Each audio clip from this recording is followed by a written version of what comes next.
여러분 안녕하십니까? 12월 27일 토요일 주말 아침 매일 성경 묵상 함께 나누겠습니다. 오늘은 미가서 7장, 미가서의 마지막 장인 7장 전반부를 먼저 오늘을 살펴보고 내일 후반부를 살펴보겠습니다. 미가서 7장 1절에서 13절까지 말씀인데요. 제가 앞부분을 읽습니다. 재앙이로다 나여 나는 여름 과일을 딴 후와 포도를 거둔 후 같아서 먹을 포도송이가 없으며 내 마음에 사모하는 처음 익은 무화과가 없도다. 경건한 자가 세상에서 끊어졌고 정직한 자가 사람들 가운데 없도다. 우리가 다 피를 흘리려고 매복하며 각기 그물로 형제를 잡으려 하고 두 손으로 악을 부지런히 행하는도다. 그 지도자와 재판관은 뇌물을 구하며 권세자는 자기 마음의 욕심을 말하며 그들이 서로 결합하니. 아멘. 오늘 본문을 중심으로 절망을 넘어 희망을, 절망을 넘어 희망을 이라는 제목으로 하나님 말씀 증거하겠습니다. 우리가 한 해를 돌이켜보면서 늘 생각하는 것이 삶이 좀 나아진 것 같지 않고 더 어려워지기도 하고 마음이 팍팍해지기도 하는 그런 경험을 할 때도 있습니다. 우리 사회도 어쩌면 도덕이 붕괴되고 또 전통적인 기준이 흐트러지고 또 그리고 젊은이와 또 나이 드신 분들의 사고의 차이가 확연히 드러나는 시대에 우리는 살아가고 있습니다. 그럴 때 교회와 성도의 역할은 무엇인지를 다시 한번 깨닫게 하는 오늘 본문의 내용입니다. 현실은 절망적이고 또 희망이 없어 보이고 뭔가 낙담할 일밖에 없어 보입니다. 그래서 우리가 새해를 시작하기 전에 잘 마무리하고 또 새해를 소망으로 시작하려고 하지만 꽤 많은 분들이 새해가 와도 희망이 없고 소망이 없다고 생각하고 또 그렇게 낙담한 상태에서 한 해를 마무리하고 새해를 맞는 분들도 실제로 많이 있습니다. 그래서 삶의 형편들이 우리가 생각하는 것보다 더욱더 어려워져 가고 있다 이렇게 느끼는 분들이 많다고 보통 조사를 해보면 그렇게 결과들이 나오는데요. 오늘 이 미가가 보고 있는 이스라엘의 현실은 완전히 망가져 있습니다. 희망이 없고 절망적인 상태고 도덕적으로도 붕괴되어 있고 정의롭지도 못하고 또 서로 간의 신뢰는 다 무너진 사회라고 오늘 1절에서 6절 사이 초반부에서는 그렇게 이야기하고 있습니다. 그래서 아까 읽어드린 1절에도 재앙이라는 거, 재앙. 여름 과일을 딴 후 포도를 거둔 후 같아서 먹을 포도송이가 없다는 거예요. 그 흔히 이스라엘은 다 수확하지 않고 나그네와 고아와 또 과부를 위해서 일정 부분 열매를 남겨 놓아야 되는데 전혀 그렇다는 것이죠. 현실 중에 보니까 전혀 정의롭지 못하고 하나도 열매가 남아 있지 않아서 거둘 수 없는 그런 상태와 같은 이스라엘의 모습을 보여주고 있습니다. 그리고 경건한 자도 없고 정직한 자도 없고 피 흘리려고 매복하고 각각 그물로 형제를 잡으려고 하고 그래서 남의 것이나 탐내면서 자기들은 노력하지 않고 남이 이룬 부를 수탈하려고 하고 우리 사회에 뭐 보이스피싱이다 또 여러 가지 그런 이 형태를 볼 때 참 일생 동안 이룬 남의 재산이나 또 그러한 공적들을 자기가 순식간에 낚아채기 하듯이 그렇게 가는 범죄들을 보면 참으로 비열하고 비정하고 정상적이지 않다는 것을 알게 됩니다. 그래서 어떻게든 자기만 잘 먹고 잘 살면 된다는 그런 의식이 팽배한 사회가 우리 사회가 아닌지를 다시 돌아보게 하는 대목입니다. 그래서 대부분의 사람들은 뭐 하루하루 정직하게 성실하게 살아가려고 하지만 전체적인 사회적인 분위기는 그렇지 않다는 것을 알게 되는데요. 미가가 살던 이스라엘이 바로 그렇습니다. 하나님의 백성이라는 명분을 가진 이스라엘 사람들을 조차 그들은 정의롭지 못하고 그리고 도덕은 붕괴되어 있고 그 형제를 오히려 잡아먹으려고 하는 늑대나 이리처럼 수탈해 가고 있는 상황입니다. 3절 끝에 보면요. 자기 마음의 욕심을 말하며 그들이 서로 결합했다. 그래서 지도자와 재판관은 뇌물을 구하고 권세자는 자기 마음의 욕심을 따라서 살아가고 참 이렇게 되면은 사회는 완전히 썩어 문드러졌다고 볼 수가 있겠죠. 정치 지도자들과 또 재판하는 판사들과 또 조사하는 검사들과 이런 모든 것이 합작해서 자기들의 이익을 추구하기 시작하면 정의는 사라지고 약한 자는 늘 짓밟히고 힘 있거나 권력 있는 자는 늘 자기 멋대로 살아가게 되는 것이죠. 그래서 서로 간의 신뢰가 무너졌다고 이야기합니다. 5절에 보면요. 너희는 이웃을 믿지 말며 친구를 의지하지 말며 내 품에 누운 여인에게라도 내 입의 문을 지킬지어다.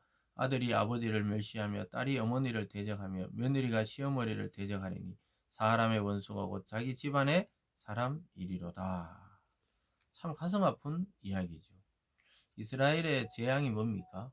재앙이 임박한 사회가 된 까닭은 누구도 신뢰할 수 없는 상태입니다. 누구도 믿지 마라. 이렇게 가르쳐야 하는 현실이 가슴 아프죠. 오늘날 우리 사회를 돌아보면 이와 같은 말이 넘쳐납니다. 사람을 너무 믿지 말라. 친구를 너무 믿지 말라. 또 너무 부부 간에도 너무 비밀이 있어야 된다. 뭐 이런 이야기가 넘쳐나는 시대는 곧 사회는 무너지는 사회입니다. 무너지는.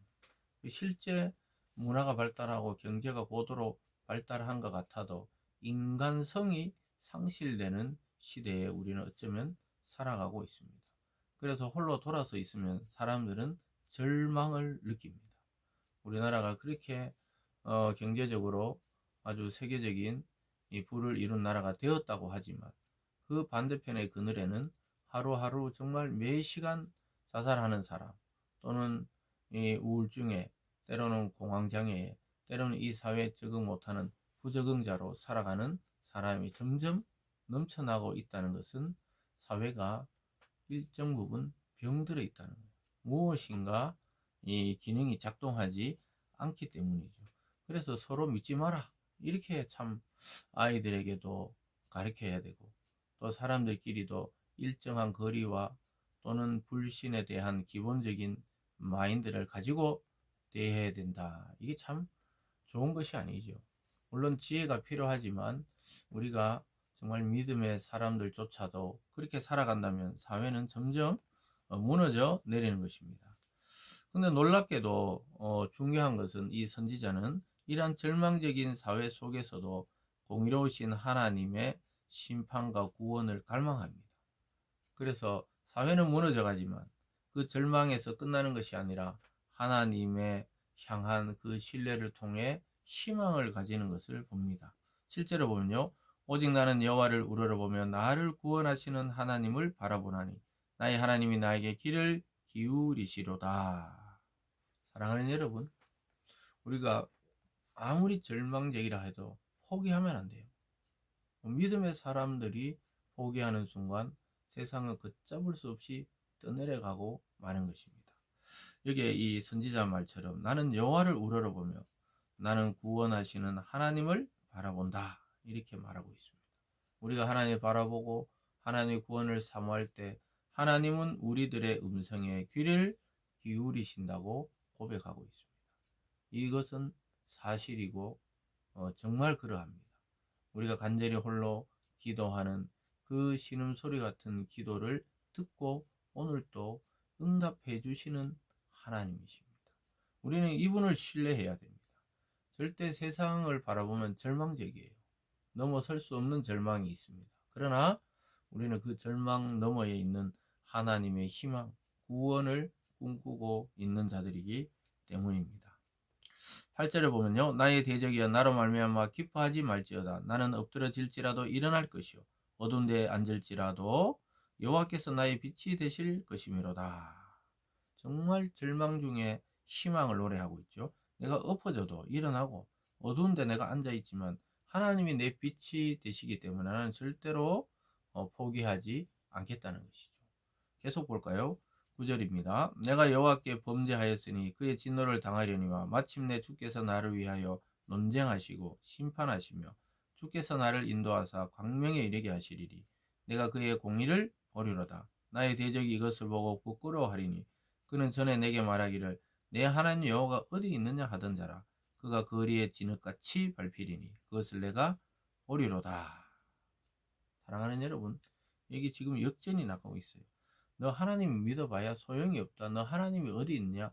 이러던 자는 거리에 진흙같이 하나님의 심판에 밟히게 됩니다.